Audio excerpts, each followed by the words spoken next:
இப்போ அந்த இடத்துல ஒரு ஸ்டோரி எண்ட் ஆகுது.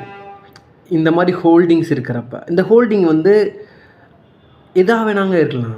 நான் சொல்கிறேன்ல, இந்த எக்ஸ்பீரியன்ஸ் மட்டும் தான் நம்ம வந்து நினச்சிக்கிட்டு இருக்கோம். ஏன்னா நேற்றுலாம் ஒரு ஃபார்மசிஸ்ட்டை பேசிகிட்டு இருக்கிறப்ப he told I had learned a lot from the mistakes are happening in this business.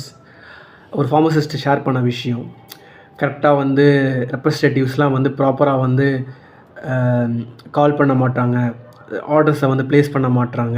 அதுக்கு நான் எப்படிலாம் ரெஸ்பாண்ட் பண்ணிக்கிட்டு இருக்கேன், எப்படி என்னோடய பிஸ்னஸ் ஸ்ட்ரகிள்ஸ்லாம் நான் வந்து கோ த்ரூ பண்ணிக்கிட்டு இருக்கேன், என்கிட்ட ஷேர் பண்ணிகிட்டு இருந்தாங்க.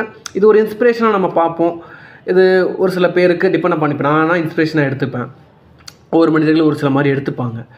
இப்போ இந்த விஷயங்கள் அவர் ஷேர் பண்ணுறப்ப எப்படி நம்ம எடுத்துக்கிறோன்ற ஒரு விஷயம் இருக்குது. மற்றவர்கள் ஷேர் பண்ணும்பொழுது எந்த கோணத்தில் நம்ம ஷேர் பண்ணுறோம்.